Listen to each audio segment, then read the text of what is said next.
ঈমান হলো একটা বৃক্ষের ন্যায়। এই ঈমান নামক বৃক্ষেরও দুইটা ডাল রয়েছে। কয়টা ডাল? কয়টা? সবাই বলেন কয়টা?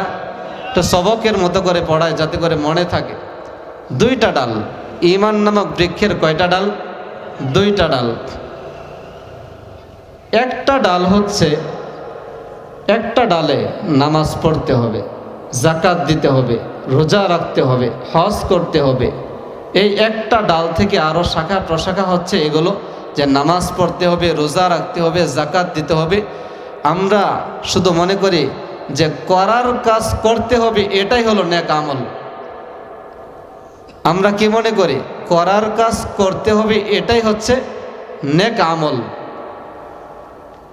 আচ্ছা, কেউ যদি রোজা রাখে, হজ করলো, যাকাত দিল, কিন্তু বাকি আরেকটা ডাল রয়ে গেছে না, বলেন? ঈমান নামক বৃক্ষের কয়টা ডাল? দুইটা। তাহলে আমি নামাজ পড়লাম, রোজা রাখলাম, হজ করলাম, যাকাত দিলাম, তাহলে তো আমি ঈমান নামক বৃক্ষের একটা ডালকে অনুসরণ করলাম। কয়টা ডালকে? একটা। তাহলে আরেকটা ডাল রয়ে গেছে না? আরেকটা ডালের মধ্যে, সেটা হলো সুদ ছাড়তে হবে, ঘুষ ছাড়তে হবে, অন্যায় অপরাধ ছাড়তে হবে, জালেমগিরি ছাড়তে হবে, মানুষের সম্পদ লুণ্ঠন করে নেওয়া ছাড়তে হবে। তাহলে আমি মনে করি শুধু করার কাজ করতে হবে, এটাই নেক আমল। ছাড়ার কাজ ছাড়তে হবে, এটা যে নেক আমল, আমরা এটা মনেই করি না। মুহাম্মাদান আবদুহু ওয়া রাসূলুহু أما بعد فأعوذ بالله من الشيطان الرجيم بسم الله الرحمن الرحيم والعصر إن الإنسان لفي خسر إلا الذين آمنوا وعملوا الصالحات وتواصوا بالحق وتواصوا بالصبر. وقال تعالى في كلام آية آخر إن الذين آمنوا وعملوا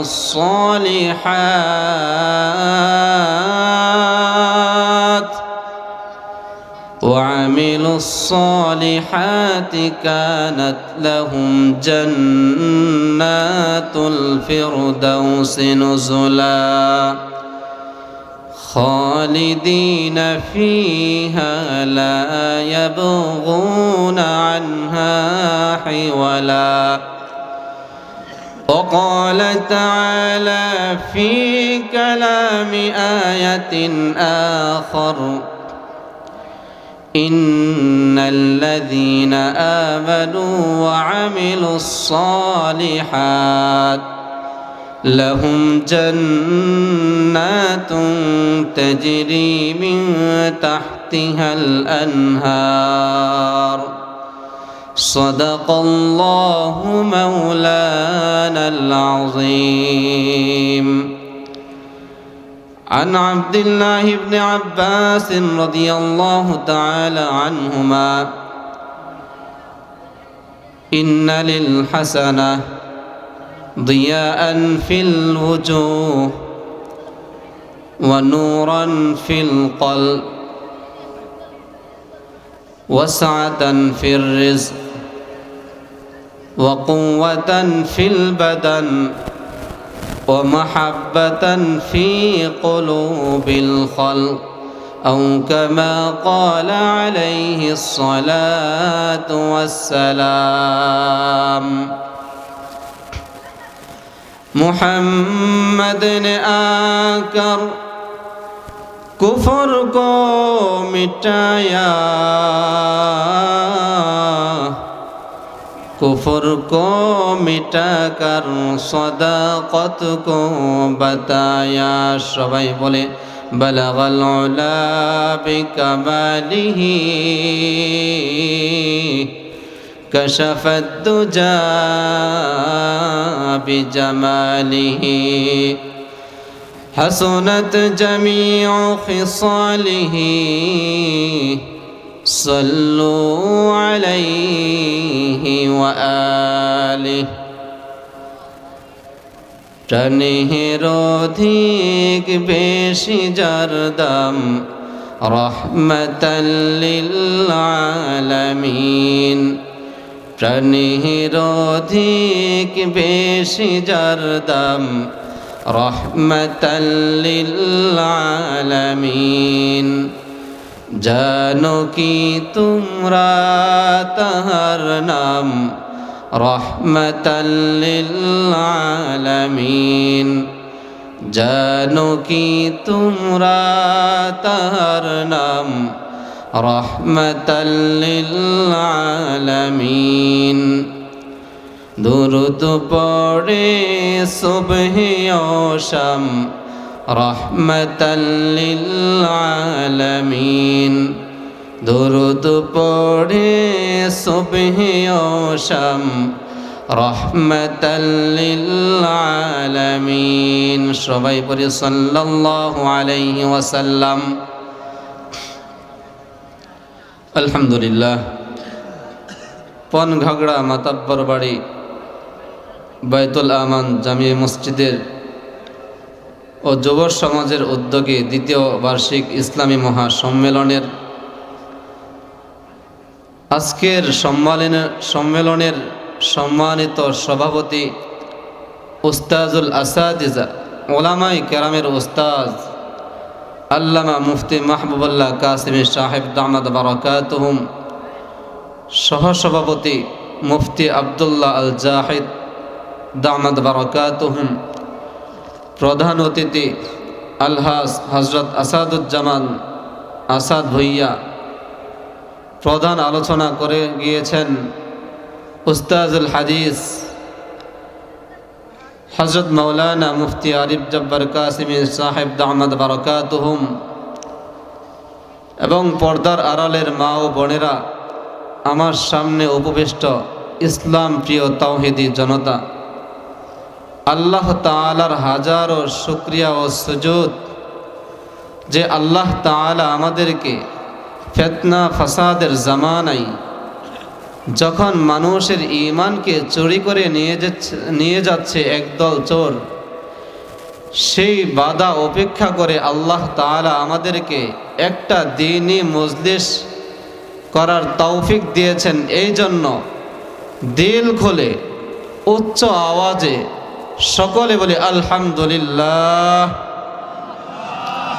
না, পেছনের সবাই মনে হয় মন খারাপ আছে, সবাই জোরে এক বাক্যে বলি আলহামদুলিল্লাহ। সাথে সাথে অসংখ্য অগণিত দুরূদ ও সালাম শেষ নবী, আখিরি নবী, শ্রেষ্ঠ নবী, প্রিয় হাবিব জনাবি মুহাম্মদুর রাসূলুল্লাহ সাল্লাল্লাহু আলাইহি ওয়াসাল্লামের উপর। তো সম্মানিত মুহতারাম হাজিরিন,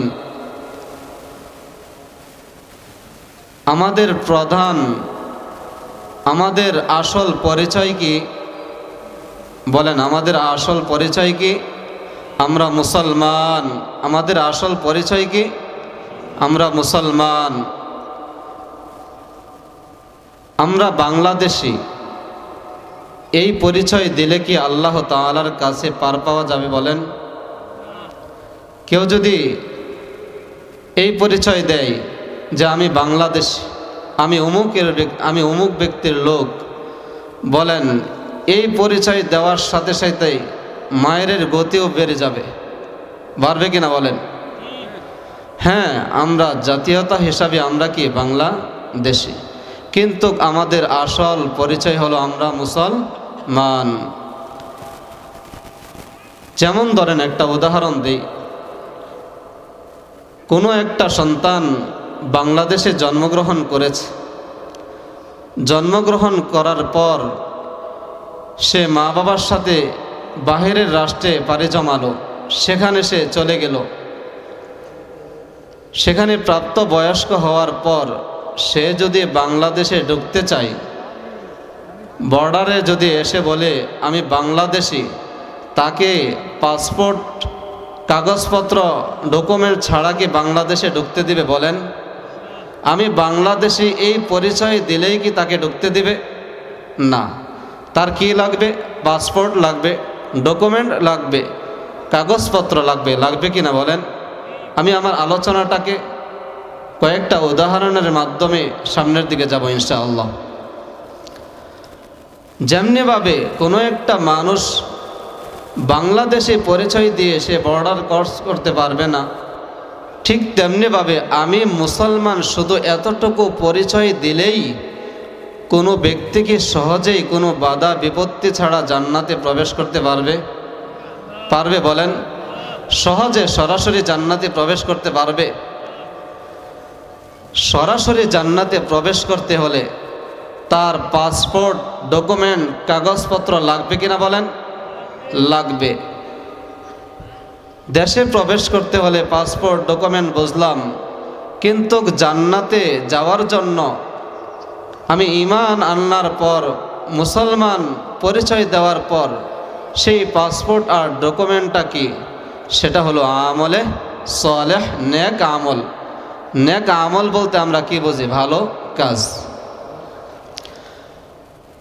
আল্লাহ তাআলা কুরআনুল কারীমের যত জায়গায় নেক ঈমানের কথা বলেছেন, প্রায় সব জায়গাতেই রব্বে কারীম আমলে সালেহের কথা বলেছেন।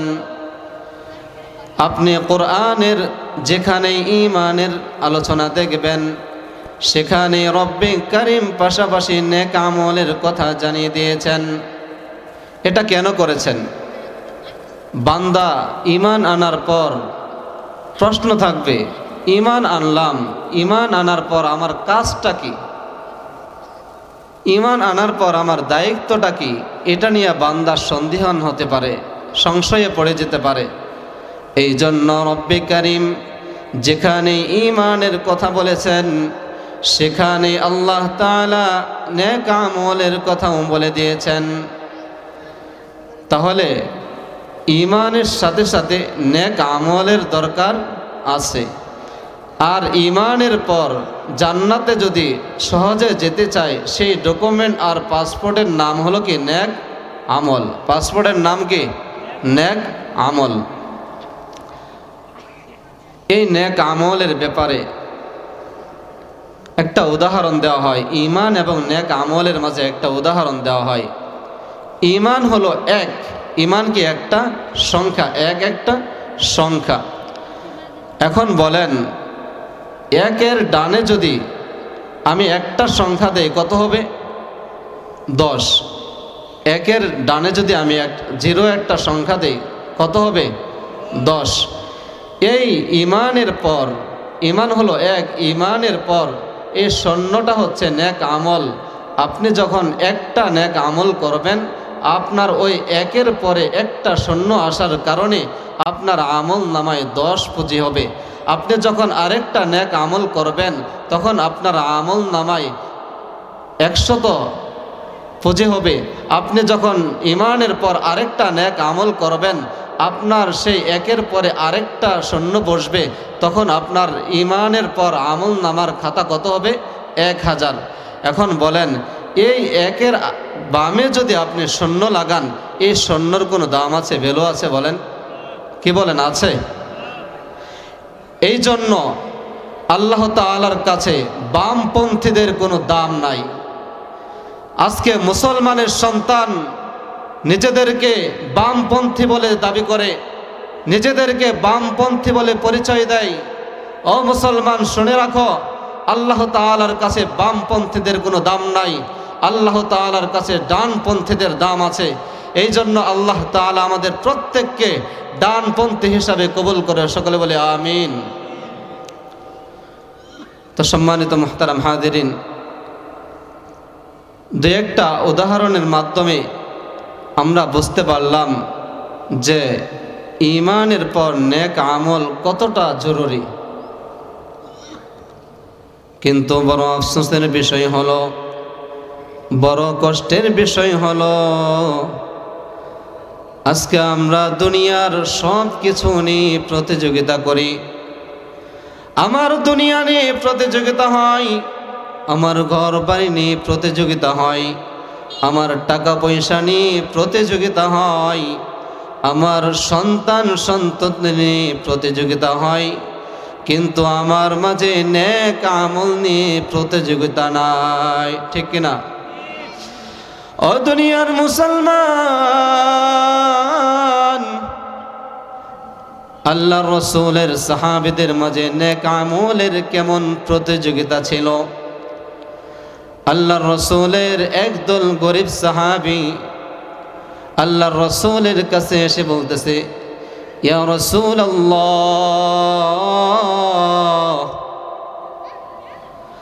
আপনার ধনী সাহাবীরা যাকাত আদায়ের মাধ্যমে, দান খয়রাতের মাধ্যমে তারা নেক আমল করে অনেক অগ্রগামী হয়ে যাচ্ছে, তারা অনেক দামি হয়ে যাচ্ছে। ইয়া রাসূলুল্লাহ, আপনি আমাদেরকে এমন নেক আমল শিক্ষা দেন, এমন একটা আমল শিক্ষা দেন যে আমলের মাধ্যমে আমরাও ওই ধনী সাহাবীদের চেয়েও অগ্রগামী হয়ে যাব। আল্লাহ রাসূল সাল্লাল্লাহু আলাইহি ওয়াসাল্লাম বলেন, ও আমার সাহাবীরা, শুনে রাখো, তোমরা 5 ওয়াক্ত নামাজের পর যদি 33 বার সুবহানাল্লাহ, 33 বার আলহামদুলিল্লাহ, 34 বার আল্লাহু আকবার বলো, তাহলে তোমরাও ওই ধনী সাহাবীদের চেয়েও বেশি অগ্রগামী হয়ে যাবে। বলেন না সুবহানাল্লাহ। সাহাবায়ে কেরামের মাঝে নেক আমল নিয়ে প্রতিযোগিতা হতো, আজকে আমার মাঝে প্রতিযোগিতা হয় দুনিয়া নিয়ে। ও দুনিয়ার মুসলমান, দুনিয়া নিয়ে প্রতিযোগিতা করেন, তবে হালালের ভিতরে থেকে আপনি প্রতিযোগিতা করেন, নেক আমলটা সাথে নিয়ে তারপর প্রতিযোগিতা করেন। আজকে আমাদের মাঝে প্রতিযোগিতা হয় কি? আপনারা কষ্ট পাচ্ছেন না তো? একটু আবেদন করব, আদেশ করতেছি না, সবাই অধিকাংশ মুরব্বী যুবক ভাইয়েরা আদেশ করতে পারি না, আমি ছোট মানুষ। যদি একটু আগায় আগায় কষ্ট করে আগায় আসতেন সৌন্দর্য হতো, মাহফিলটা অনেক সৌন্দর্যমণ্ডিত হতো। কষ্ট নিয়ে আবার চলে যায়েন না, একটু আগান। কেউ আমার বাবার বয়স, কেউ আবার আমার দাদার বয়সে, কেউ আবার আমার বয়সে যুবক ভাইয়েরা, কলিজার মহাব্বতের যুবক ভাইয়েরা। আসলে বর্তমান ইসলামের সবচেয়ে বেশি উপকার হচ্ছে এই যুবকদের দ্বারাই। ঠিক কিনা বলেন? এখন মুরব্বী বাবারা মনে করবো, হুজুর আমাদের দ্বারা হয় না। আরে আপনারাই তো যুবকদেরকে সাহস দিচ্ছেন, এই জন্য যুবকরা সাহস পাচ্ছে। ঠিক কিনা? তো যে কথা বলতেছিলাম, সাহাবায়ে কেরামের মাঝে নেক আমল নিয়ে প্রতিযোগিতা হতো, আজকে আমার মাঝে নেক আমল নিয়ে প্রতিযোগিতা নাই। ও দুনিয়ার মুসলমান, আপনি যদি নেক আমলের চিন্তা করেন, যখন আমরা কেউ নিজেকে পরিবর্তন করতে চাই, তখন আমরা চিন্তা করি আমার নামাজ পড়তে হবে, এমন চিন্তা করি না? কিন্তু বড় আফসোস, বড় কষ্টের বিষয় হলো, দিনের পর দিন যায়, রাতের পর রাত যায়, সপ্তাহের পর সপ্তাহ চলে যায়, মাসের পর মাস চলে যায়, বছরের পর বছর চলে যায়। একটা সময় গিয়ে আমার জীবনের সমাপ্তি ঘটে যায়। তারপরেও আমি হতভাগা বান্দা, আমার নেক আমল আর ডায়েরিটার কোনো উন্নতি নাই। ঠিক কিনা? আমার জীবনের সব কিছুর উন্নতি হচ্ছে, আমার সন্তানকে বড় শিক্ষিত বানাতে হবে, আমি আমার সন্তানের জন্য বড় চিন্তা করি যে দুনিয়াতে যাওয়ার পূর্বে আমার সন্তানের জন্য কিছু রেখে যেতে হবে। আমি মনে করি অধিকাংশ মা বাবা দেখবেন চিন্তা করে আমার দুনিয়া থেকে চলে যেতে হবে, আমার সন্তানটার জন্য কিছু টাকা পয়সা কিছু জমি জমা কিনে যাই, এমন চিন্তা করে না বলেন? এমন চিন্তা করে না? করে। কিন্তু কখনো আমি শুনি নাই এই চিন্তা করে না, মারা তো যাবই, আহা আমার সন্তানটা কি আমি কিভাবে রেখে যাচ্ছি, এভাবে যদি রেখে যাই আমার সন্তান কি আমার জন্য একটু মোনাজাতে কানবে, আমার সন্তানটাকে চোখের পানি ছেড়ে আল্লাহ তাআলার কাছে বলবে রব্বির হামহুমা কামা রব্বায়ানি সগীরা। ও বাবাজিরা, ও আমার যুবক ভাই, একটু দিনটাকে বুঝিয়ে দেখেন, কত দিন কত সময় চলে যাচ্ছে, আমার জীবনে নেক আমলের কোনো পুঁজি নাই। আমি যখন চিন্তা করি যে আমি ভালো হতে চাই, আমি নেক আমল করতে চাই, তখন আমার জেহেনে চলে আসে আমার নামাজ পড়তে হবে। কিন্তু আমার নামাজ পড়তে হবে এটাই দিলের মাঝে আমি শুধু রেখে দেই, কিন্তু আমি কাজের মাধ্যমে আমি সেটা বাস্তবায়ন করি না। মুয়াজ্জিন মসজিদে আযান দেয়, মসজিদের থেকে আহ্বান আসে নামাজের দিকে আসো, রব্বে কারিম তোমার উপর যে 5 ওয়াক্ত নামাজকে ফরজ করেছেন সেই নামাজের দিকে আসো। কিন্তু আমরা হতভাগা কত বান্দা আছি, যখন মুয়াজ্জিন আযান দেয় আমি মসজিদের পাশে বসে গল্প করতে থাকি এবং দোকানে বসে থাকি। যখন নামাজের সময় হয় তখন আস্তে করে আমি বাড়ির দিকে চলে যাই। এমন লোক সমাজে আছে না নাই? কি বলেন, আছে না? আজান চলে মসজিদে, যাব মসজিদে, মুয়াজ্জিন ডাকতেছে, অবস্থা দেখে মনে হয় বউয়ে ডাকতেছে। কি বলেন, মনে হয় না? আরে ডাকতেছে মুয়াজ্জিন, মসজিদে গিয়ে 5 ওয়াক্ত নামাজ আদায় করবা, তুমি সেটা না করে তুমি বউয়ের দিকে যাইতেছ। ও দুনিয়ার মুসলমান, একটু চিন্তা করে দেখেন, আপনার এই চক্ষু যখন বন্ধ হয়ে যাবে, এই নশ্বর দুনিয়াকে যখন আপনি বিদায় জানাবেন, যখন আপনার চলে যাওয়ার ডেট চলে আসবে, চলে যাওয়ার যখন আপনার সময় আসবে, তখন আপনার নেক আমল করার কোনো সুযোগ থাকবে না। এই জন্য সময় থাকতে একটু চিন্তা করে আল্লাহ তাআলা যে 5 ওয়াক্ত নামাজ আমার উপর ফরজ করেছেন সেই 5 ওয়াক্ত নামাজটুকু আদায় করার চেষ্টা করেন। আল্লাহর রাসূলের সাহাবী হযরত ওমর রাদিয়াল্লাহু তাআলা আনহুর নাম তো সকলেই শুনেছেন, কি শুনেন নাই?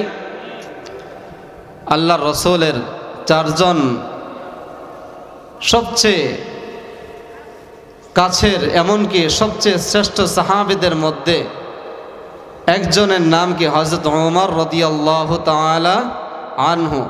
ওমর নামটা যেমন, ব্যক্তিটাও কেমন ছিলেন? গরম। ব্যক্তিটা কেমন ছিলেন? গরম।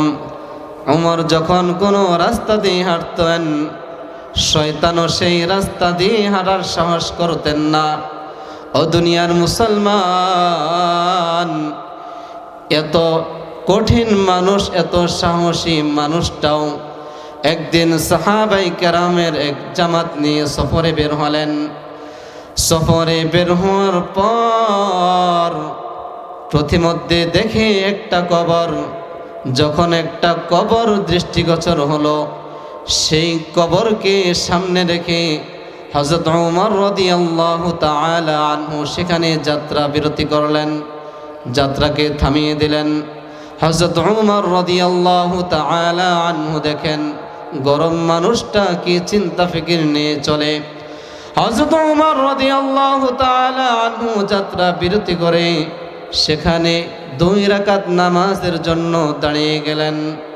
হযরত ওমর রাদিয়াল্লাহু তাআলা আনহু যখন নামাজ শুরু করলেন, অন্যান্য সফর সঙ্গীরা চিন্তা করলেন হয়তো এখানে বিশেষ কোনো ব্যক্তির কবর আছে, এই জন্য হয়তো তিনি নামাজ পড়ার জন্য নেমেছেন। তার দেখা দেখি তাকে অনুসরণ করে তার সফর সঙ্গীরাও সেখানে নামাজ আদায় করলেন। নামাজ আদায় করার পর যখন আবার যাত্রা শুরু করলেন, পথিমধ্যে একজন সফর সঙ্গী তিনি বড় কৌতূহল নিয়ে জিজ্ঞাসা করলেন, ও ওমর, আপনি হঠাৎ করে যাত্রা বিরতি করে সেখানে কেন নামাজ আদায় করলেন? হযরত ওমর রাদিয়াল্লাহু তাআলা আনহু বলে, ও আমার সঙ্গী, শোনো শোনো, আমি কেন সেখানে যাত্রা বিরতি করে নামাজ আদায় করেছি? হযরত ওমর রাদিয়াল্লাহু তাআলা আনহু বলেন, আমার দিলের মাঝে ভাবনা আসলো যে আমার এখন সময় আছে, আমি 2 রাকাত নামাজ পড়ে নিতে পারি। কিন্তু যেই কবরে মানুষটা শুয়ে আছে, যেই মানুষগুলো কবরবাসী হয়ে গিয়েছে, তারা কবরে শুয়ে শুয়ে আকাঙ্ক্ষা করতেছে, যদি আমি দুনিয়াতে যদি আমি যদি আমি 2 মিনিট সময় পাইতাম, তাহলে আমি 2 রাকাত নফল নামাজ আদায় করতে পারতাম। ওমর রাদিয়াল্লাহু তাআলা আনহু বলে, আমি এখন সময় পেয়েছি, চিন্তা করে দেখলাম ওই ব্যক্তি কবরে শুয়ে শুয়ে আফসোস করতেছে, সে আফসোস করেও সময় পাইতেছে না। আমি এত সময় পেয়েও যদি 2 রাকাত নামাজ আদায় না করি, তাহলে আমি এই আফসোসটা কবরে গিয়েও আমিও তো করতে হবে, ঠিক কিনা? বাবাজিরা একটু চিন্তা করেন, যুবক ভাই একটু চিন্তা করে দেখো,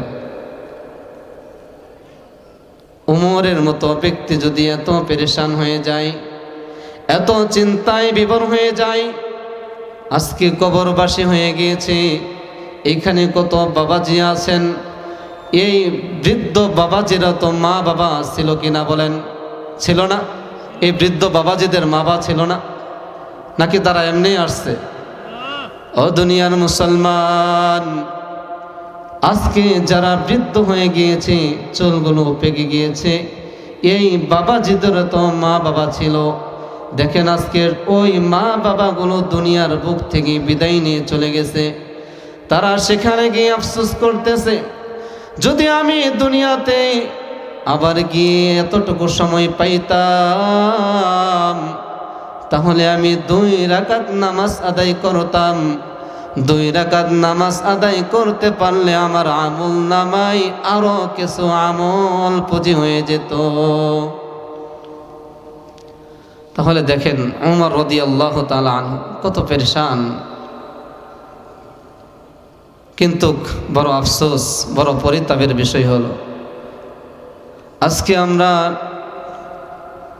শুধু জুমার দিন আসলে নামাজ পড়ি, মনে হয় যেন আল্লাহ তাআলা শুধু জুমাকেই ফরজ করে দিয়েছেন, এমন মনে হয়।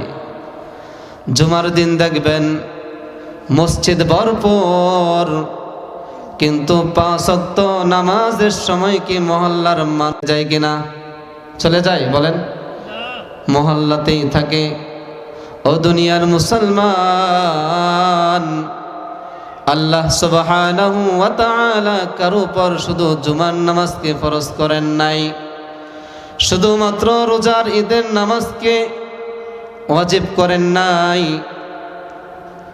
কিন্তু আজকে মসজিদ সুন্দর হয়, মসজিদ বড় বড় হয়, মসজিদে বড় কারুকার্য হয়, কিন্তু আমি হতভাগা বান্দা ওই আল্লাহ তাআলার সুন্দর ঘরটাতে গিয়ে উপস্থিত হতে পারি না। একটু নিজেকে চিন্তা করে দেখেন। অনেক যুবক ভাই আছে, আরে নামাজের তো সময় আছে, আমি যখন বৃদ্ধ হব, বিয়ে শাদী করব, তখন আমি জীবনে নামাজ ধরব। ও যুবক ভাই একটু চিন্তা করে দেখেন, একসাথে চলাফেরা করতেন, একসাথে 10 বন্ধু ওঠা বসা করতেন, হঠাৎ করে সেই 10 জন থেকে একজন চলে গিয়েছে। বলেন ওই বয়সে আপনি তো চিন্তা করে রেখেছেন, আমি নামাজ পড়ব, বিয়ে শাদী করি নেই, আমি নামাজ পড়বো, আমার দাড়িটা গজাই নেই, আমি বিয়ে শাদী করব, যখন আমার সন্তান হওয়ার পর সন্ততিকে বিয়ে শাদী দেব, তখন আমি নামাজ পড়ব। ও দুনিয়ার মুসলমান, কত যুবক ভাই মোটর সাইকেল অ্যাক্সিডেন্টে ইন্তেকাল করছে, কত ছোট্ট শিশু ইন্তেকাল করছে। এই ছোট্ট শিশু কি জানতো যে আমি ছোট্ট বয়সে ইন্তেকাল করব? জানতো বলেন? এই জন্য আল্লাহ তাআলা আমাকে আপনাকে এত সুন্দর দেহ দিয়েছেন, চক্ষু দিয়েছেন, হাত দিয়েছেন, বোঝার মতো জেহেন দিয়েছেন, এত সুন্দর নিয়ামত দিয়ে ভরপুর করে রেখেছেন। ও দুনিয়ার মুসলমান, আমি গুনাহে লিপ্ত আছি, তারপরেও রব্বে কারিম আমার এক বেলা খানাকে বন্ধ করে দেয় নাই। রব্বে কারিম আমার গলার ভিতরে খানা যাওয়াকে বন্ধ করে দেয় নাই। তাহলে রব্বে কারিম দুনিয়াতে এত নিয়ামত দিচ্ছেন, তোমাকে কেন দিচ্ছেন? রব্বে কারিম জানিয়ে দেয়, ওয়ামা খালাকতুল জিন্না ওয়াল ইনসা ইল্লা লিয়াবুদুন। বলেন না আল্লাহু আকবার। ও দুনিয়ার মুসলমান, আল্লাহ তাআলা তোমাকে দুনিয়াতে অনর্থক পাঠায় নাই। আল্লাহ তাআলা তোমাকে পাঠিয়েছেন এই কাজের জন্যই যে রব্বে কারিমের ঘরে গিয়ে তুমি কুদরতি পায়ে তুমি সেজদা করবে। এই জন্যই আপনাকে দুনিয়াতে পাঠানো হয়েছে। আজকে আমার নামাজ নাই, আমার বাবা ইন্তেকাল করেছে, আমি কত বড় হতভাগা বান্দা, কত বড় হতভাগা সন্তান। বাবা কবরে বছরের পর বছর শুয়ে আছে, কবরটা একদম ভেঙ্গে চুরে চুরমার হয়ে গিয়েছে। আমি হতভাগা সন্তান, বাবার জন্য 2 রাকাত নামাজ পড়ে চোখের পানি ছেড়ে বলতে পারি না, রব্বির হামহুমা কামা রব্বায়ানি সগীরা। ও দুনিয়ার মুসলমান, এমন হতভাগা সন্তান হইও না। এমন সন্তান আছে না? কিন্তু এই হতভাগা সন্তানগুলো রেখে গিয়েছেন মা বাবাই। আজকে সন্তান নামাজ পড়ে না, সন্তান রোজা রাখে না, সন্তান যাকাত দেয় না, সন্তান কোনো নেক আমল করে না। এই সন্তান যত খারাপ কাজ করে যাচ্ছে, এই খারাপ কাজের একটা অংশ কার উপর আসতেছে বলেন? মা বাবার উপর। কার উপর? মা বাবার উপর। এটা আমরা সকলেই জানি, এই মাসালার মুফতি আমরা সকলেই।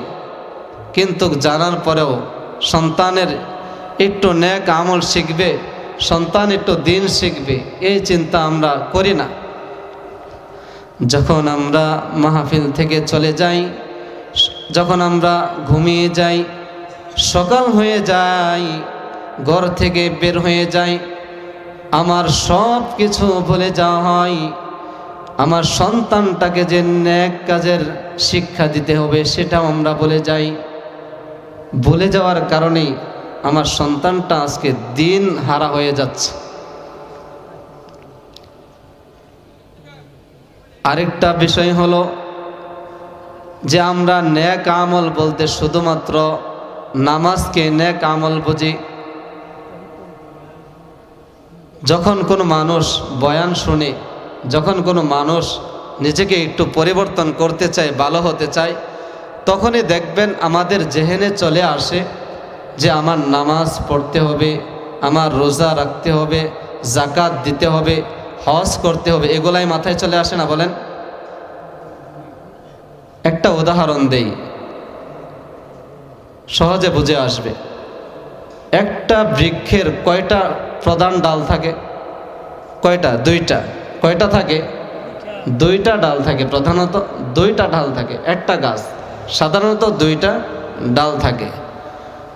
ঠিক তেমনিভাবে ঈমান হলো একটা বৃক্ষের ন্যায়। এই ঈমান নামক বৃক্ষেরও 2টা ডাল রয়েছে। কয়টা ডাল? কয়টা? সবাই বলেন কয়টা? তো সবকের মতো করে পড়ায় যাতে করে মনে থাকে। দুইটা ডাল, ঈমান নামক বৃক্ষের কয়টা ডাল? দুইটা ডাল। একটা ডাল হচ্ছে, একটা ডালে নামাজ পড়তে হবে, জাকাত দিতে হবে, রোজা রাখতে হবে, হজ করতে হবে। এই একটা ডাল থেকে আরও শাখা প্রশাখা হচ্ছে এগুলো, যে নামাজ পড়তে হবে, রোজা রাখতে হবে, জাকাত দিতে হবে। আমরা শুধু মনে করি যে করার কাজ করতে হবে, এটাই হলো নেক আমল। আমরা কি মনে করি? করার কাজ করতে হবে, এটাই হচ্ছে নেক আমল। আচ্ছা, কেউ যদি রোজা রাখে, হজ করলো, জাকাত দিল, কিন্তু বাকি আরেকটা ডাল রয়ে গেছে না, বলেন? ঈমান নামক বৃক্ষের কয়টা ডাল? দুইটা। তাহলে আমি নামাজ পড়লাম, রোজা রাখলাম, হজ করলাম, জাকাত দিলাম, তাহলে তো আমি ঈমান নামক বৃক্ষের একটা ডালকে অনুসরণ করলাম। কয়টা ডালকে? একটা। তাহলে আরেকটা ডাল রয়ে গেছে না? আরেকটা ডালের মধ্যে সেটা হলো সুদ ছাড়তে হবে, ঘুষ ছাড়তে হবে, অন্যায় অপরাধ ছাড়তে হবে, জালেমগিরি ছাড়তে হবে, মানুষের সম্পদ লুণ্ঠন করে নেওয়া ছাড়তে হবে। তাহলে আমি মনে করি শুধু করার কাজ করতে হবে, এটাই নেক আমল। ছাড়ার কাজ ছাড়তে হবে, এটা যে নেক আমল, আমরা এটা মনেই করি না। কি বলেন? ছাড়ার কাজ ছাড়তে হবে, এটা যে নেক আমল, এটা আমরা মনেই করি না। করার কাজ করতে হবে, ছাড়ার কাজ ছাড়তে হবে। আজকে এটা আমরা না বোঝার কারণে শুধু করার কাজ করতে হবে এটাকে আমরা নেক আমল মনে করার কারণে আজকে সমাজে এত দুর্দশা, সমাজে এত বেহায়াপনা, সমাজে এত অন্যায় অপরাধ, সমাজে এত জিনা ব্যভিচার। এটা কেন? আমরা শুধু করার কাজ করতে হবে এটাকে নেক আমল মনে করার কারণে। আজকে আমি নামাজ পড়ি কিন্তু আমি সুদ ছাড়ি না, নামাজ পড়ি, ঘুষ ছাড়ি না, জাকাত দেই, জাকাত আসছে 1 লক্ষ টাকা, কিন্তু আমি দেই কত? 50,000 টাকা। দেখবেন বর্তমান অবস্থা এমন হয়েছে, জাকাত আসে 1 লক্ষ টাকা, কিন্তু জাকাত দিয়েছে 50,000 টাকা। এখন বলেন, সে তো চিন্তা করতেছে, তার দিলে একটা ধারণা চলে আসছে আমি জাকাত দিই, সে নেক আমল করতেছে, তার ধারণা চলে আসছে না? বলেন, সে চিন্তা করতেছে আমি ভালো কাজ করতেছি, আমি জাকাত দিতেছি। এখন বলেন, সে যে জাকাত দিল, তার জাকাত আসছে 1 লক্ষ টাকা, সে তো চিন্তায় বিভোর, সে চিন্তা করতেছে এবং খুশি যে আমি জাকাত দেই, আমি নেক আমল করি। সে যে আরো 50,000 টাকা জাকাত দেওয়া থেকে বিরত থাকলো। বলেন, সে কি নেক আমল করলো? আরেক দিকে গুনাহ কামাই করলো কিনা? কি বলেন? আচ্ছা, 50,000 টাকা যে জাকাত দেয় নাই, এই 50,000 টাকা কার বলেন? এই 50,000 টাকা কার? গরিবের না? জাকাত আসছে 1 লক্ষ টাকা, এই 50,000 টাকা জাকাত সে দিল, আর 50,000 টাকা জাকাত দিল না। তাহলে এই বান্দা তো চিন্তা করতেছে আমি নেক কাজ করে ভরে ফেলতেছি, আমি জাকাত দিচ্ছি, তুমি তো গরিব দুঃখীদের 50,000 টাকা মেরে দিলা। কি বলেন? গরিব দুঃখীদের 50,000 টাকা মেরে দেয় নাই। আমার নামাজকে আমি মনে করি আমি নেক আমল করতেছি। আমি নামাজ পড়ে যাওয়ার পর পথিমধ্যে আমার একটু রাগ উঠে গিয়েছে, আমি একজনকে গালিয়ে দিয়ে দিলাম। আমি তো চিন্তা করি আমি নামাজ পড়ি। ও দুনিয়ার মুসলমান, শুধু নামাজই নেক আমল না। আমি নামাজ পড়ি, যাওয়ার পর আমি জমিনের আইলটাকে এমনভাবে কাটি মনে হয় যেন পুরা জমিটাই আমার।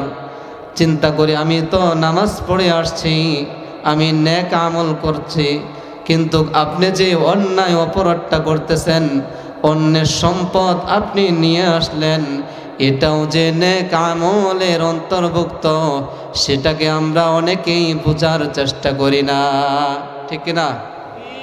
এই জন্যে সমাজে অন্যায় অপরাধ বেশি, করার কাজ করতে হবে, ছাড়ার কাজ ছাড়তে হবে, এটা যে নেক আমল এটা আমরা না বোঝার কারণে। ও দুনিয়ার মুসলমান, জীবনটাকে একটু পরিবর্তন করেন, নিজের জীবনের একটু হিসাব নিকাশ করেন। একটা সময় বিদায় নিয়ে চলে যেতে হবে, একটা সময় আপনার সব কিছুর অবসান ঘটবে, কিন্তু তখন সদ আফসোস করলেও আপনি নেক আমলের পুঁজি বাড়াতে পারবেন না। পারবেন? তখন নেক আমলের পুঁজি বাড়াতে পারবেন বলেন? এই জন্য সময় থাকতে, হায়াত থাকতে নেক আমলের জন্য প্রতিযোগিতা করেন, নামাজ পড়েন, গুনাহ থেকে বিরত থাকেন, যাকাত দেন, পরিপূর্ণ দেওয়ার চেষ্টা করেন, হজ করেন। হজ ফরজ হয়েছে, অনেকের উপর হজ ফরজ হয়েছে, কিন্তু চিন্তা করে আমি যদি হজ করে ফেলি তাহলে আমার অনেক টাকা চলে যাবে, এজন্য হজ করে না। সমাজে অনেক মানুষের উপর হজ ফরজ হয়েছে, অনেক মানুষের উপর হজ ফরজ, কিন্তু সে চিন্তা করে আমি যদি হজে যাই কত টাকা চলে যাবে, 7-8 লক্ষ টাকা চলে যাবে, এজন্য হজ করে না। কিন্তু সে তো চিন্তা করে যখন রমজান মাস আসে মাদ্রাসায় কিছু টাকা দিই, মসজিদে কিছু দান খয়রাত করি, সে তো চিন্তা করে আমি তো নেক আমল করতেছে। তার চিন্তাটা ভালো, সে যাকাত দিচ্ছে, কিন্তু তার উপর যে হজ ফরজ হয়ে আছে, হজ ফরজ হওয়া সত্ত্বেও না করার কারণে সে কি গুনাহ কামাই করতেছে না? বলেন, কি বলেন? গুনাহ কামাই করতেছে না? এই জন্য আমরা মনে করি যে শুধুমাত্র আমি করার কাজ করব, ছাড়ার কাজ ছাড়ব না। ও দুনিয়ার মুসলমান, দুনিয়া থেকে বিদায় তো নিতেই হবে, এই জন্য নেক আমলের ব্যাপারে একটু প্রতিযোগিতা করেন। এখন বলবেন হুজুর বুঝলাম, নেক আমল যদি করি দুনিয়াতে আমরা সরাসরি কি পাবো? আমরা দুনিয়ার মানুষ হলাম নগদে বিশ্বাসী।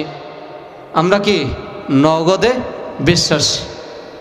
আমরা নগদ না পাইলে ওই কাজটা করতে চাই না। অনেকে চিন্তা করে কবে মরব, কবে হিসাব নিকাশ হবে, কবে কিয়ামত সংগঠিত হবে, এগুলো তো অনেক দূরে, কিন্তু আমাদের নগদ লাগবে। আমরা যদি নেক আমল করি নগদ কি পাবো হুজুর, সেই কথাটা আমাদেরকে একটু জানাই দেন। ও দুনিয়ার মুসলমান, আব্দুল্লাহ ইবনে আব্বাস রাদিয়াল্লাহু তাআলা আনহুমা বলেন, ইন্না লিল হাসানা, যে ব্যক্তি দুনিয়াতে ভালো কাজ করবে, যে ব্যক্তি দুনিয়াতে নেক আমল করবে, তার জন্য 5টা পুরস্কার, 5টা উপকার। যে ব্যক্তি দুনিয়াতে খারাপ কাজ করবে তার জন্য 5টা ক্ষতি। তাহলে ভালো কাজের পুরস্কার কয়টা? 5টা। দুনিয়াতে আমরা তো নগদে বিশ্বাসী, এই জন্য নগদ কি পাবো সেটাই বলতেছি। তাহলে ভালো কাজের পুরস্কার কয়টা? 5টা। আর খারাপ কাজের ক্ষতি কয়টা? 5টা।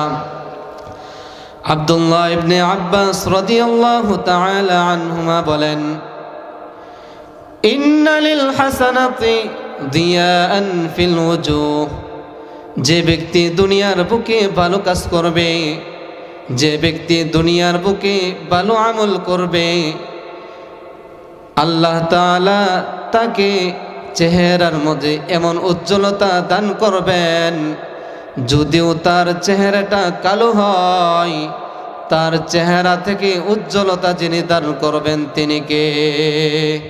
কে বলেন না? বলেন না কে? হয় আর একটু জোরে বলেন কে? ও দুনিয়ার মুসলমান, আব্দুল্লাহ ইবনে আব্বাস বলেন, ওয়া নূরান ফিল কলবি, দুনিয়াতে যে ভালো কাজ করবে, ভালো আমল করবে, তার অন্তরের মাঝে যিনি নূর প্রবেশ করিয়া দিবেন তিনি কে? আব্দুল্লাহ ইবনে আব্বাস বলেন, ওয়ারিজকান ওয়াসাতান ফির রিজক, দুনিয়াতে যে ভালো আমল করে যাবে, গরিব মানুষ খাইতে পারে না, টাকা নাই, ভালো কিছু চাইলেও করতে পারে না, কিন্তু সে নেক আমল করে যায়, সে ভালো কাজ করে যায়।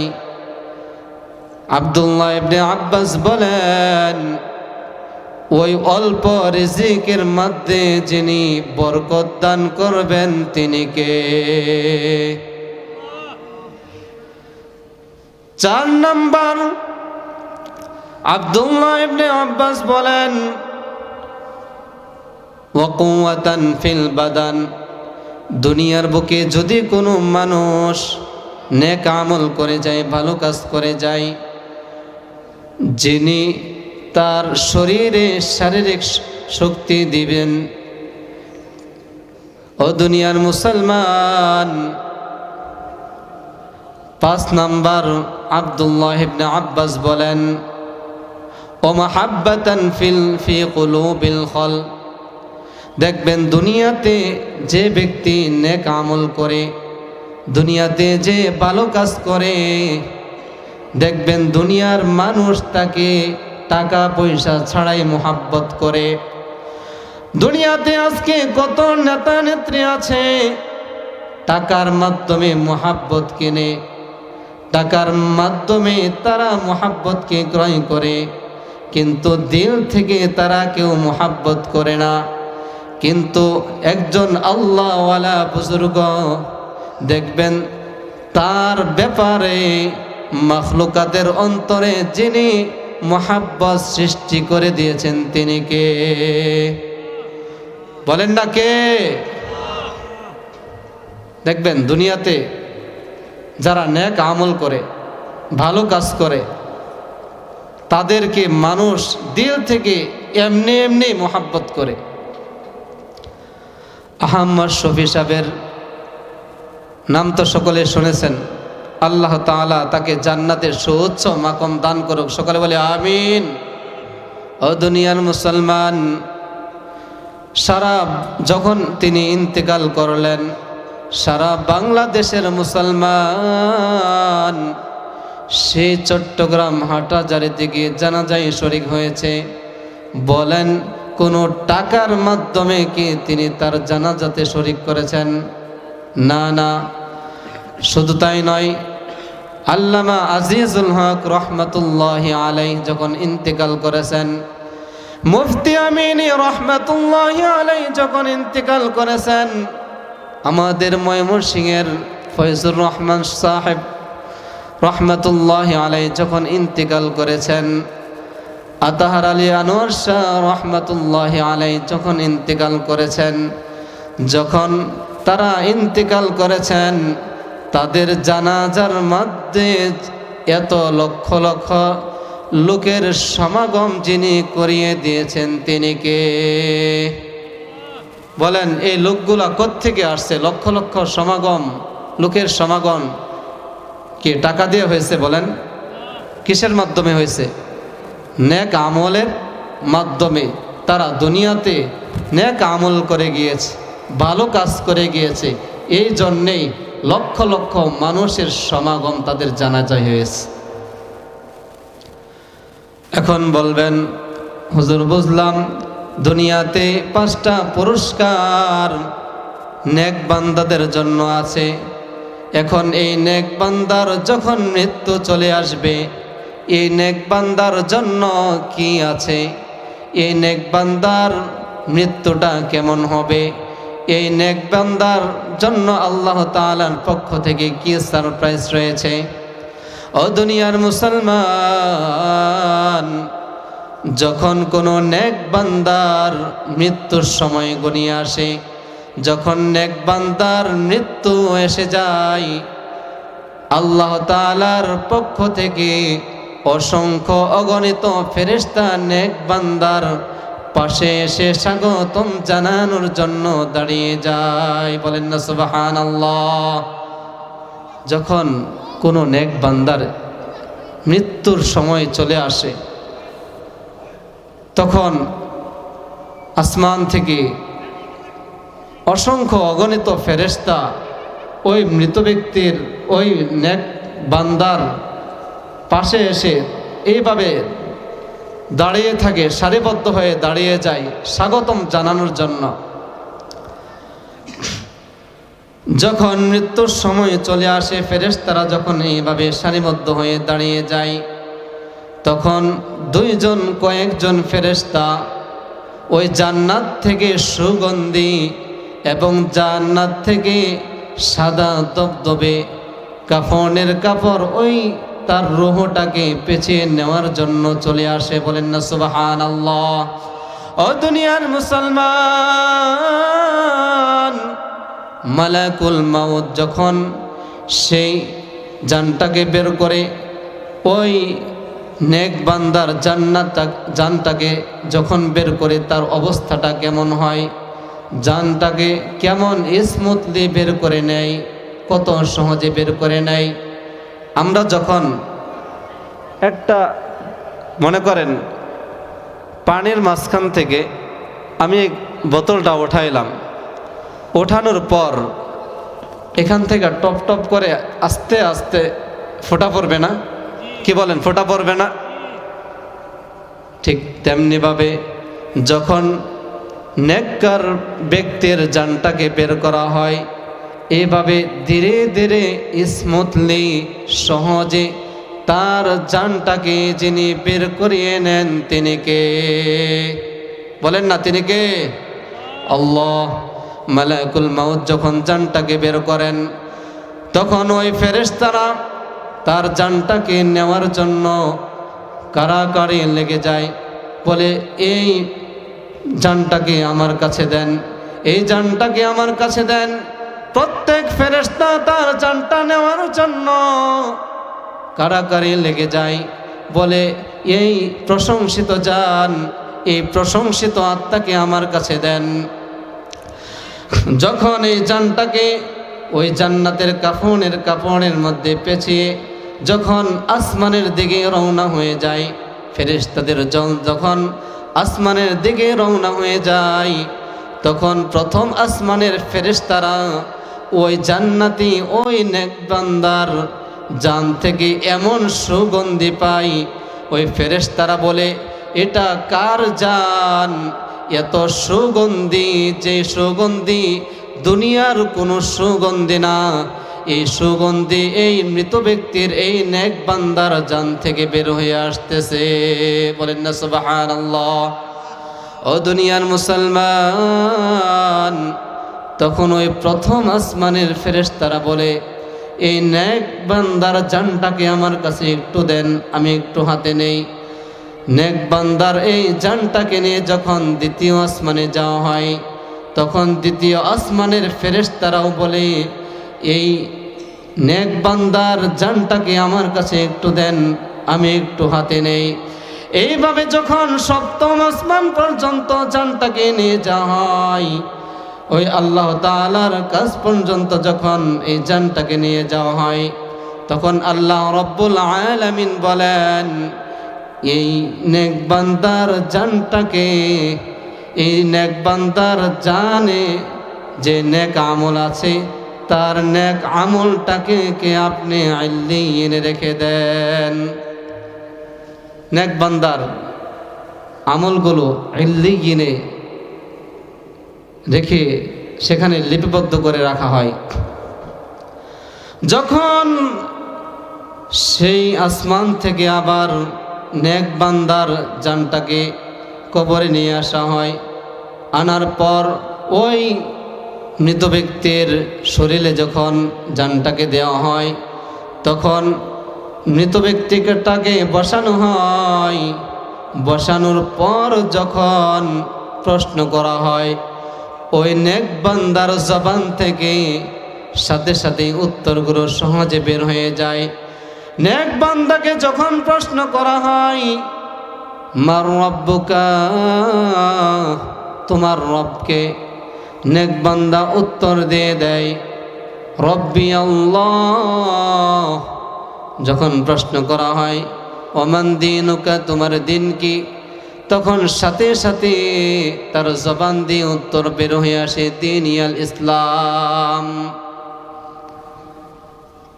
তাহলে দেখেন, নেক বান্দার দুনিয়াতেও ফায়দা আছে, যখন তার জান চলে যাবে, মৃত্যুর সময় চলে আসে, তখনও তার জানটা কত সহজে বের হয়ে যায়। ও দুনিয়ার মুসলমান, এখন বলবেন হুজুর, বুঝলাম দুনিয়াতেও 5টা পুরস্কার আছে এবং মৃত্যুর সময় ওই নেককার বান্দার জানটা সহজে কবজ করা হয়। এখন বলবেন, যখন আমি দুনিয়া থেকে বিদায় নিয়ে চলে যাব, আখিরাতে যখন আমার ফয়সালা হয়ে যাবে, তখন আমার জন্য কি পুরস্কার আছে? ও দুনিয়ার মুসলমান, আপনার জন্য কি পুরস্কার আছে? আল্লাহ তাআলা কুরআনুল কারীমের 30 নম্বর পারার ওয়াল আসর একটা সূরা আছে না নাই? কি বলেন, আছে না? কি বলেন, আছে তো? এই সূরার নাম শুনছেন না? আল্লাহ রাব্বুল আলামিন বলেন, ওয়াল আসর ইন্নাল ইনসানা লাফি খুসর। আল্লাহ রাব্বুল আলামিন বলেন, ইন্নাল ইনসানা লাফি খুসর। প্রত্যেকটা মানুষ কিসের মধ্যে আছে? ক্ষতির মধ্যে আছে। কিসের মধ্যে বলেন? ক্ষতির মধ্যে আছে। আল্লাহ তাআলা বলেন, ইল্লাল্লাযীনা আমানু ওয়া আমিলুস সালিহাত। তবে ওই সমস্ত মানুষ ক্ষতির মধ্যে নাই যারা ঈমান এনেছে এবং নেক আমল করেছে। তাহলে যারা দুনিয়াতে নেক আমল করেছে এবং ঈমান এনেছে, তারা কি ক্ষতি থেকে মুক্ত? তারা কি বিপদ থেকে মুক্ত? ও দুনিয়ার মুসলমান, রব্বে করিম কুরআনুল কারীমের অন্য এক আয়াতে বলেন, ইন্নাল্লাযীনা আমানু ওয়া আমিলুস সালিহাত কানাত লাহুম জান্নাতুল ফিরদাউসি নুজুলা। আল্লাহ রাব্বুল আলামিন বলেন, নিশ্চয় নিশ্চয় যারা ঈমান এনেছে, যারা নেক আমল করেছে, লাহুম জান্নাতুল ফিরদাউসি নুজুলা, তাদের জন্য রয়েছে এমন জান্নাত, সেই জান্নাতটা হলো জান্নাতুল ফিরদাউস। যে ব্যক্তি জান্নাতুল ফিরদাউস পেয়ে যাবে, বলেন তার কোনো আরো পেরেশান আছে? কোনো চিন্তা আছে? বলেন। আপনাদের মনে হয় কষ্ট হইতেছে। কি কষ্ট হয়? আল্লাহ তাআলা আমার যারা বাবার বয়সে আছেন, এই বাবা বয়সী প্রত্যেক বাবাদের আল্লাহ তাআলা আমাদেরকে নেক আমল করার তৌফিক দান। সকলে বলি আমিন। আল্লাহ রাব্বুল আলামিন কুরআনুল কারীমের অন্য এক আয়াতে বলেন, ইন্নাল্লাযীনা আমানু ওয়া আমিলুস সালিহাত وعملوا الصالحات لهم جنات تجري من تحتها الأنهار خالدين فيها أبدا। আল্লাহ রাব্বুল আলামিন কুরআনুল কারীমের এই আয়াতে বলেন, যারা দুনিয়াতে নেক আমল করবে, যারা দুনিয়াতে ঈমান আনবে, নেক আমল করবে, তাদের জন্য রয়েছে এমন জান্নাত, যে জান্নাতের তলদেশ দিয়ে নহর প্রবাহিত হয়। অনেকে আমরা ঘুরতে যাই বিভিন্ন জায়গায়, বিভিন্ন পার্কে, বা বাংলাদেশের অনেক জায়গা আছে দেখার মতো। দেখবেন কিছু জায়গায় গিয়ে দেখবেন যে উপরে কত স্বচ্ছ পানি, নিচে নিচ দিয়ে আপনার সুন্দর সুন্দর পাথর ভাসতেছে, আবার উপরে ব্রিজ করা, নিচ দিয়ে কত একদম স্পষ্ট স্বচ্ছ পানি যাইতেছে, দেখতে খুব সুন্দর লাগে না বলেন? জান্নাতে, যেই জান্নাতের তলদেশ দিয়ে নহর প্রবাহিত হইবে, আল্লাহ রাব্বুল আলামিন কুরআনুল কারীমের অন্য এক আয়াতে বলেন, ইন্নাল্লাযীনা আমানু ওয়া আমিলুস সালিহাত লাহুম জান্নাতুন নাঈম খালিদিনা ফীহা ওয়া'দাল্লাহি হাক্কান ওয়া হুয়াল আজিজুল হাকীম। আল্লাহ রাব্বুল আলামিন কুরআনুল কারীমের এই আয়াতে বলেন, যারা দুনিয়াতে ঈমান এনেছে এবং নেক আমল করেছে তাদের জন্য নিয়ামতে ভরপুর জান্নাত জেনে দিবেন তিনি কে? কে বলেন? কে? ও দুনিয়ার মুসলমান, আল্লাহ তাআলা এই আয়াতে বলেন খালিদিনা ফিহা। কেউ মনে করতে পারে এই জান্নাতে আমরা কতদিন থাকব, নাকি 1 মাস 2 মাস, নাকি 1 বছর, 1 যুগ 2 যুগ, নাকি কয়েক বছর, নাকি কয়েক শত বছর। আল্লাহ রাব্বুল আলামিন জানিয়ে দেয় খালিদিনা ফিহা, তারা সেই জায়গার চিরস্থায়ী বাসিন্দা হয়ে যাবে। আল্লাহ রাব্বুল আলামিন পরের অংশে বলেন, কেউ মনে করতে পারে আল্লাহ তাআলা যে আমাকে সেখানে চিরস্থায়ী বসবাসের জায়গা দিবেন, সেইখান থেকে যে আল্লাহ তাআলা আমাকে যে বের করে দিবেন না, আল্লাহ তাআলা আমাকে যে বের করে দিবেন না, তার কি গ্যারান্টি?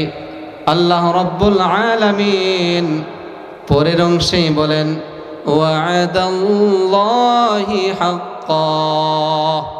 আল্লাহ রাব্বুল আলামিন বলেন ওয়া'দাল্লাহ। ও দুনিয়ার মুসলমান, এটা কোনো দুনিয়ার মানুষের ওয়াদা নয় যে ওয়াদা করে আবার ভঙ্গ করে ফেলবে। আল্লাহ রাব্বুল আলামিন বলেন ওয়া'দাল্লাহি হাক্কান। আল্লাহ তাআলার ওয়াদা সত্য, আল্লাহ তাআলা সত্য। ও দুনিয়ার মুসলমান, ঘাবড়ানোর কোনো প্রয়োজন নাই। যিনি চিরস্থায়ী জান্নাত দিবেন তিনি কে? কে বলেন না? আল্লাহ। আল্লাহ তাআলা আমাদের প্রত্যেককে নেক আমলের মাধ্যমে দুনিয়াতে 5টা পুরস্কার অর্জন করার তৌফিক দান করুক। সকলে বলি আমিন। এবং আল্লাহ তাআলা এই নেক আমলের মাধ্যমে আমাদের ঈমানের মওত দান করুক। সকলে বলি আমিন। আল্লাহ তাআলা আমাদের সকলকে চিরস্থায়ী জান্নাতে যাওয়ার তৌফিক দান করুক। সকলে বলি আমিন। এবং আল্লাহ তাআলা এখানে যারা উপস্থিত হয়েছেন, আমার বাবাজিরা, আমার দাদার বয়সে আছেন, আমার কলিজার যুবক ভাইয়েরা আছেন, পর্দার আড়ালের মা ও বোনেরা আছেন, আল্লাহ তাআলা এই মাহফিলের উসিলায় এবং বুজুর্গানে দ্বীনের উসিলায় উস্তাজুল আসাদিজা, আমি হযরতকে খুব কাছ থেকে খুব বেশি দেখি নাই ঢাকা শহর পড়াশোনার কারণে, কিন্তু হযরতদেরকে ময়মনসিংহ আসার কারণে আল্লাহ তাআলা দেখার মতো সৌভাগ্য তৈরি করে দিয়েছেন। এই জন্য আল্লাহ তাআলার কাছে আমি শুকরিয়া আদায় করে সকলে বলি আলহামদুলিল্লাহ। তো হযরত এখনই আলোচনা করবেন। ওনারা হচ্ছে আমাদের মাথার তাজ। কত মোহাব্বত করি দিল থেকে, কত আশা আকাঙ্ক্ষা করতাম ঢাকা থাকতে যদি হযরতদের কাছে গিয়ে একটু পৌঁছতে পারতাম। সেই হযরত আপনাদের সামনে এখন তাশরিফ আনবেন। আল্লাহ তাআলা হযরতকে নেক হায়াত দান করুক। সকলে বলি আমিন। ওয়া আখিরু দাওয়ানা আনিল হামদুলিল্লাহি রাব্বিল আলামিন। আসসালামু আলাইকুম ওয়া রাহমাতুল্লাহি ওয়া বারাকাতুহু।